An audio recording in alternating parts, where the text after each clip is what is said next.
Okey, Assalamualaikum dan selamat pagi. Okey, hari ini cikgu akan teruskan dengan tajuk bab 7, graf gerakan. Okey, bagi tajuk ini ada dua subtopik, iaitu yang pertama graf jarak masa. Okey, yang kedua adalah graf laju masa. Okey, untuk hari ini kita akan belajar mengenai graf jarak masa. Okey.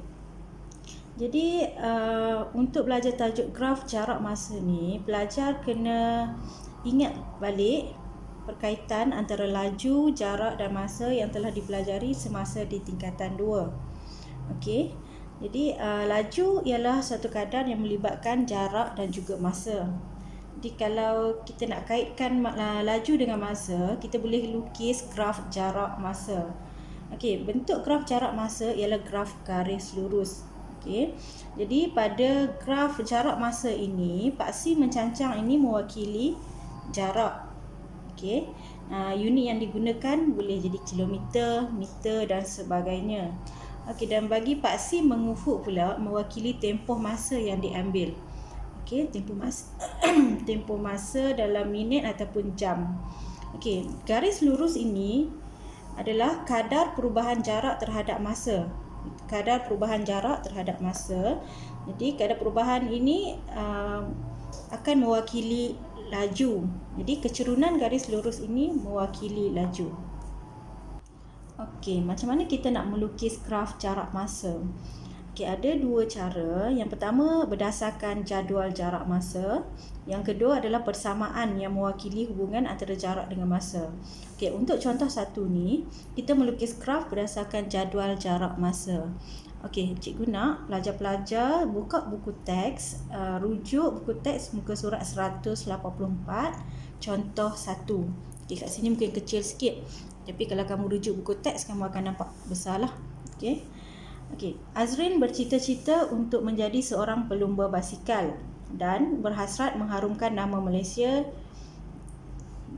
di pentas dunia seperti Azizul Hasni Awang, jago lumba basikal trek negara. Dia bercadang untuk menyertai pertandingan berbasikal peringkat daerah Kerian. Dia bertekad untuk menjalani latihan selama 2 jam setiap hari. Jadual di bawah menunjukkan jarak yang dilalui dan masa yang diambil oleh Azrin semasa latihan. Okey. Jadual diberi kepada pelajar sebagai rujukan. Di sini masa yang diambil semasa latihan bermula dari minit yang permulaan iaitu minit kosong, minit ke-30, minit ke-60, minit ke-90 dan minit ke-120. Okey.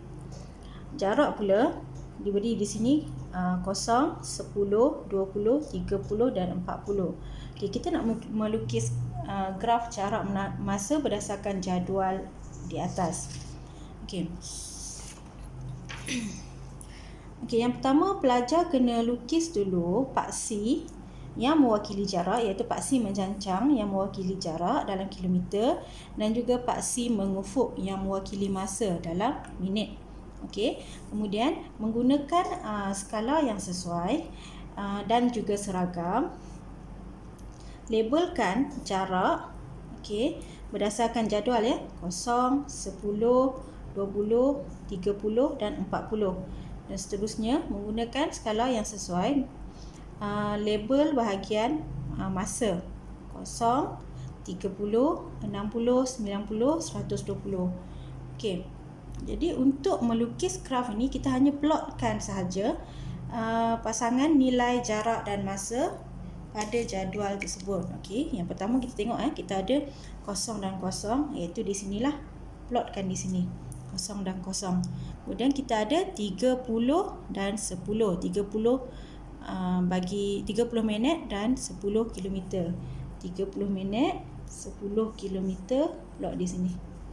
Okey. Kemudian kita ada 60 minit 20 km. Okey, plot di sini. Seterusnya 90 minit 30 km. Okey, rujuk jadual yang diberi ya. Okey, kita ada 120 minit dan juga 40 km. Okey, selepas kita plot, kita perlu sambungkan titik-titik menggunakan pembaris. Okey, sambung guna pembaris. Okey, bermula dari titik yang pertama hingga titik yang terakhir. Okey. Dan kita akan dapat graf jarak masa. Bagi contoh seterusnya ni, cikgu nak pelajar rujuk buku teks muka surat 185. Okey, sekarang kita nak melukis graf jarak masa berdasarkan persamaan yang mewakili hubungan antara jarak dengan masa. Okey, contoh yang cikgu bagi tadi, kita lukis graf berdasarkan jadual. Dalam kes ini, jadual tidak diberi tapi hanya diberikan persamaan. Kita nak melukis graf jarak masa berdasarkan persamaan tersebut. Okey, kita tengok dulu contoh 2 ni. Okey, Encik Selva memandu keretanya selama 3 jam sejauh 240 km dari Kuala Lumpur ke Kuantan untuk melawat ibunya. Jarak S kilometer yang dilalui oleh Encik Selva dalam tempoh masa T jam diwakili oleh persamaan S sama dengan 80T. Okey. Lukis satu graf jarak masa yang mewakili perjalanan Encik Selva dari Kuala Lumpur ke Kuantan. Okey, jadi berdasarkan maklumat yang ada, kita dah ada persamaan dekat sini. Okey, kita dah ada persamaan yang diberi iaitu S sama dengan 80T. Okey, berdasarkan maklumat ni kita kena membina sendiri graf jadual jarak masa. Okey. Okey. Kat sini yang pertama kita tengok dulu pemboleh ubah dia masa diwakili oleh T. Okey, jarak diwakili oleh S. Okey, dalam soalan menyatakan Encik Selva memandu kereta selama 3 jam. Okey, selama 3 jam. Jadi permulaan dia memandu kereta adalah jam yang pertama jam kosong. Kemudian ada jam yang pertama, jam kedua dan jam yang ketiga. Okey, selama 3 jam. Cuma kita nak kira jarak. Okey, kita cuma ada maklumat jumlah jarak dia adalah 240 km. Okey, jadi kita gunakan maklumat daripada persamaan untuk mencari jarak. Okey. Gunakan persamaan ini, S sama dengan 80T. Okey, kita nak cari S. Bahagian ni kita nak cari S. Okey, T ini perlu digantikan oleh nilai-nilai 0, 1, 2 dan 3. Okey, contoh yang pertama kita nak cari bahagian ini. Jarak bagi nilai T dia 0. Okey. Apa yang kita buat? Okey, S sama dengan 80. Okey, T yang pertama 0. Gantikan T yang pertama dengan 0. Jadi S kita akan dapat 80 darab 0 adalah 0. Okey, kita isikan di sini 0. Okey, boleh boleh faham Okey, kemudian kita cari pula T1. S sama dengan 80. Okey, T di sini diwakili oleh nilai 1. Okey, jadi 80 darab 1 adalah 80. Okey, kita gantikan di sini 80. Okey, kita ada S sama dengan 80. Okey, T di sini 2. Jadi 80 darab 2 160. Okey, gantikan nilai di sini. Okey, yang terakhir S sama dengan 80 T. T yang seterusnya ialah 3. Jadi 80 darab 3 iaitu 240. Gantikan di sini. Okey, jadi kita ada nilai bagi masa dan juga jarak yang dilalui. Okey, sama sebab dalam soalan dia bagi sejauh 240 km selama 3 jam. Jadi selama 3 jam kita ada 240 km. Okey, macam mana kita nak lukis graf? Okey, sama juga macam awal tadi. Kita kena lukiskan paksi. Paksi mencancang diwakili oleh jarak kilometer. Okey, ikut yang ni jarak kilometer. Okey, paksi mengufuk, kita tengok kat sini diikut masa dalam jam. Okey, kat sini kita kena lukis skala. Okey, isikan ikut skala yang seragam. Okey, bermula dengan kosong tengok masa, bermula dengan kosong, kemudian 1 2 3. Okey, kalau ada lagi kat sini kita sambunglah tepi ni. Ini sampai 3 saja, 3 jam. Okey, kemudian kita ada 0 80 160 240. Okey, sama juga cara plotkan titik. Tengok 0 0 di sini. 180. 1 80. Okey, 2 160, 3 240. Dan kita sambungkan titik-titik ini dengan garis lurus. Kita dapat graf jarak masa. Seterusnya, kita akan mentafsir graf jarak masa. Okey, cikgu nak pelajar-pelajar tengok dua bentuk graf jarak masa. Okey, ada rajah 1 dan juga rajah 2. Okey. Rajah 1 menunjukkan satu gerakan dari O ke C sejauh S meter. Okey, ini jarak dia jarak sejauh S meter dalam tempoh T saat. T ni mewakili pemboleh ubah masa. Okey, kemudian daripada graf ini kita tengok OA. Okey, kecerunan graf ini adalah kecerunan graf positif. Okey, kecerunan graf positif. Okey, kecerunan ini mewakili kelajuan. Okey, dia adalah gerakan dengan laju yang seragam.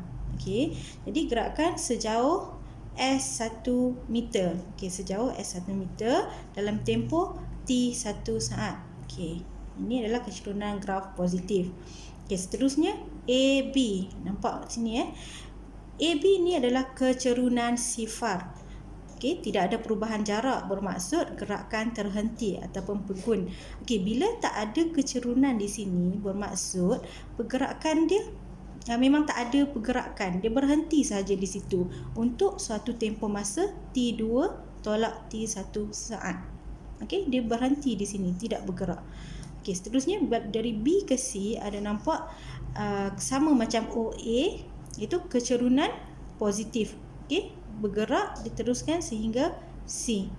Okey, jadi kita dapat buat kesimpulan dari O ke C adalah gerakan sejauh S meter, okey, dalam tempoh T saat. Okey, ini untuk rajah yang pertama. Okey, bila kita tengok rajah yang kedua pula menunjukkan gerakan dari O ke R melalui P dan juga Q. Maksudnya dia bergerak dari O pergi P, pergi Q dan balik ke dan terus ke R.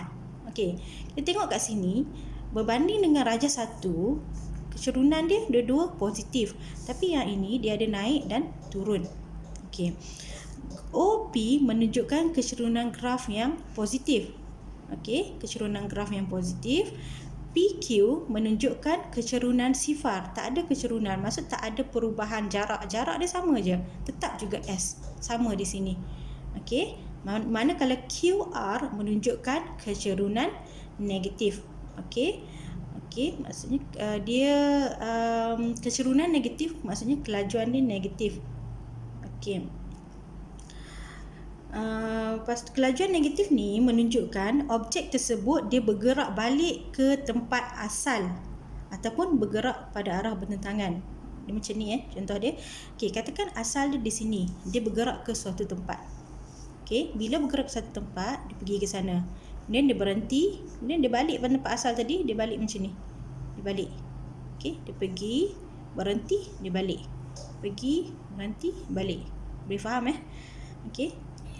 Jadi apa kesimpulannya kat sini? Kecerunan macam ni adalah kecerunan yang positif. Okey, yang ini pula adalah kecerunan negatif. Okey, sorry, yang ini negatif, ini positif. Ini adalah kecerunan sifar. Seterusnya kita akan menyelesaikan soalan yang berkaitan graf jarak masa.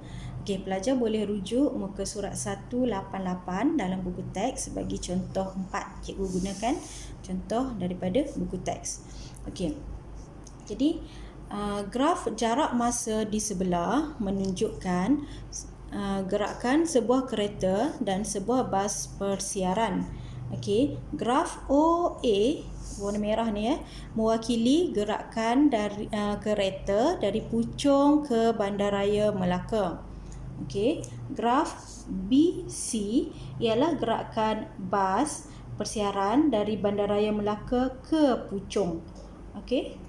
Tentukan beza laju dalam kilometer per jam kedua-dua kenderaan tersebut.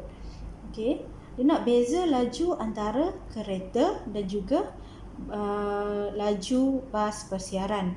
Okey, jadi kita kena cari berapa laju kereta dan juga berapa laju bas persiaran.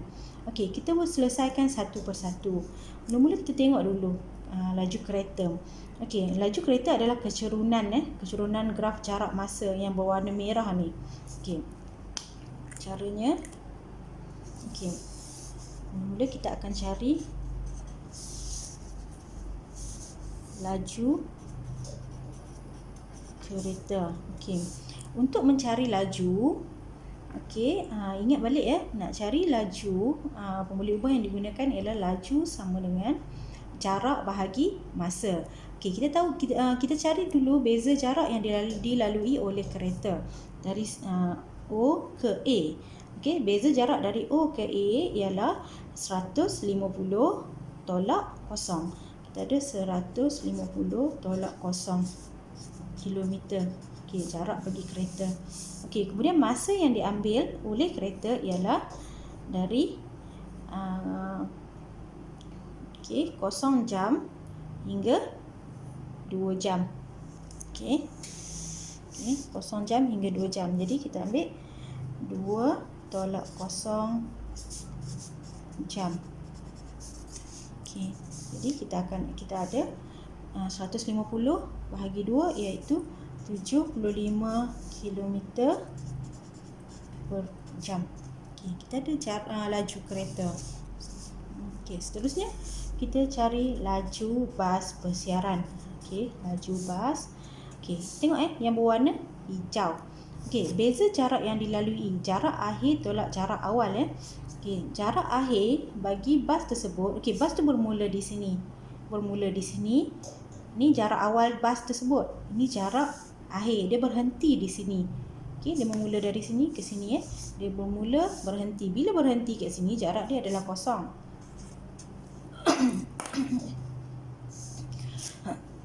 Dan jarak awal dia ialah 150 kilometer. Okey, bahagi masanya. Okey, masa akhir dia adalah 3 jam akhir di sini. 3 tolak sinilah kosong. Okey, kilometer. Okey, kalau kita kira di sini kat sini kosong tolak 150, kita akan dapat negatif negatif 150 bahagi 3. Betul tak? Ni adalah jam. Jadi kita bahagi, kita dapat negatif 50 km per jam. Okey, tapi tanda negatif bukanlah bermaksud laju dia ni adalah negatif 50. No. Tanda negatif di sini bila kita tafsirkan graf jarak masa tadi, tanda negatif bermaksud gerakan bas itu adalah bertentangan dengan kereta. Kereta arah sana, bas arah yang bertentangan. Jadi dia punya laju bas adalah 50 km per jam. Okey. Jadi kita nak cari kat sini adalah beza laju antara kedua-duanya, iaitu 75 tolak 50 kilometer per jam. Iaitu jawapannya adalah 25 kilometer per jam. Untuk contoh yang seterusnya, contoh 5, cikgu nak pelajar rujuk lagi sekali muka surat 188. Okey, dalam video cikgu ni mungkin nampak kecil sikit, tapi cikgu harapkan pelajar dapat rujuk buku teks supaya lebih jelas. Okey. Graf jarak masa di sebelah menunjukkan gerakan sebuah kereta untuk tempoh 4.5 jam. Okey. Tentukan 1. Tempoh masa kereta berada dalam keadaan pegun. Pegun di sini bermaksud tidak bergerak. Okey, yang kedua, laju kereta sejam yang pertama dalam kilometer per jam. Okey. B. Huraikan gerakan kereta untuk tempoh 90 minit terakhir. Okey. Okey, mula-mula kita nak tengok dulu yang pertama, tentukan tempoh masa kereta berada dalam keadaan pegun. Tempoh keadaan pegun adalah tempoh kereta berhenti, tidak bergerak. Okey, kalau kita tengok dekat sini, tempoh kereta berhenti tak bergerak, kita rujuk pada garis mendatar di sini. Okey, ini dia punya kereta tu berhenti ataupun pegun. Jadi tempoh masa kita tengoklah tempoh masa di bawah ni. Okey, dari jam yang kedua hingga jam yang ketiga. Jadi bila nak tengok tempoh masa, kita ambil jam yang terakhir tolak jam yang terawal. Jadi 3 tolak 2 jam. Kita akan dapat 1 jam. Tempoh masa kereta itu berhenti adalah selama 1 jam. Okey, itu untuk nombor 1. Okey, seterusnya nombor 2. Laju kereta sejam yang pertama. Okey, dia minta laju sejam yang pertama. Sejam yang pertama maksudnya dari sini ke sini saja. Okey, kalau kita tengok dari sejam yang pertama ni kita tak ada jarak. Okey, macam mana nak kira kalau tak ada jarak? Macam mana nak kira kecerunan kalau jarak tak ada? Okey, jangan risau. Sebab kita tengok kat sini, graf ini adalah graf garis lurus. Mana-mana kecerunan di pada garis ini adalah sama. Okey, mana-mana kecerunan pada garis ni adalah sama. Jadi kita ambil sahaja kecerunan yang kita ada nilainya. Ni 150 hingga 150 dan juga 2. Okey, jadi kita kira laju kereta dalam sejam yang pertama sama juga dengan laju kereta bagi 2 jam yang pertama sebab kecerunan dia sama. Okay, kita kira yang ni saja. Okey, jadi tengok kilometer akhir 150 tolak kosong bahagi 2 tolak kosong jam. Okey, 150 bahagi 2 75 km per jam. Okey, kecerunan dia sama walaupun sejam yang pertama ataupun 2 jam yang pertama, kecerunan dia sama, iaitu laju dia 75 km per jam. Okey, soalan B pula. Huraikan gerakan kereta untuk tempoh 90 minit terakhir. Okey, untuk 90 minit terakhir. Jadi kita nak tahu 90 minit terakhir tu dari mana ke mana Kalau ikut 90 minit yang terakhir adalah 1 jam 30 minit kan? 1 jam 30 minit. Okey, dekat sini bila dia kata terakhir, bermaksud kita ambil yang di belakang. Okey, 1 jam 30 minit yang terakhir. Okey, maksudnya dari sini kat sini dia bagi 3, 4, 5. Maksudnya satu sengkat ni adalah setengah jam ataupun 30 minit 30 minit, 30 minit, 30 minit. Okey, jadi kita ada 3, 30, 30, 30, iaitu kat sini kita ada 90 minit. Okey, 90 minit. Jadi kita nak cari yang ni saja. Okey, huraikan gerakan kereta. Di sini bahagian ni saja. Okey. Jadi apa perlu kita buat adalah kita cari laju kereta. Okey, laju kereta di bahagian ini. Okey, kita tengok jarak dulu. Jarak yang terakhir ni adalah 270. Kemudian jarak yang awal bagi 90 ni 90 minit ni, jarak dia kat sini 150. Okey. Kemudian masa kat sini kita ada terus kalau okey, kita tengok kat sini 90 minit tapi dia nak dalam unit kilometer per jam kan. 90 minit ni kita tukarlah kepada kat sini dia akan jadi 4.5. Okey, 4.5 tolak 3 jam. Okey, 1 jam 30 minit ataupun 1.5 jam. Okey, 90 minit terakhir adalah 1.5 jam. Okey, tolak tolak dan juga bahagi. Okey, 270 tolak 150. Okey, kita akan bahagikan dengan 1.5. Kita akan dapat kat sini 80 km per jam. Okey. Jadi kita boleh huraikan beratkan kereta tersebut. Kat sini tadi 270 tolak 150 adalah 120 km kan. Jadi kereta bergerak sejauh 120 km dengan kelajuan 80 km per jam bagi tempoh 90 minit terakhir. Sebelum ni kita ada buat latihan yang melibatkan graf jarak masa dengan laju yang seragam. Okey. Kelajuan suatu gerakan biasanya berubah-ubah sepanjang suatu perjalanan. Jadi bila ada gerakan dengan kelajuan yang berbeza, kita akan menggunakan laju purata untuk mengira, untuk menyelesaikan soalan ni. Okey, jadi laju purata ialah jumlah jarak yang dilalui bahagi dengan jumlah masa yang diambil. Masih menggunakan formula yang sama, laju sama dengan jarak bahagi masa. Okey, kita tengok contoh 7. Okey, pelajar boleh rujuk muka surat 189 daripada buku teks. Okey.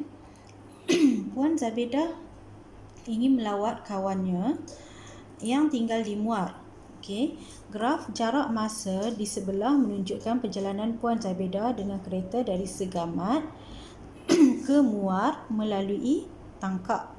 Okey, yang pertama A, hitung laju purata perjalanan Puan Zabedah dari Segamat ke Muar.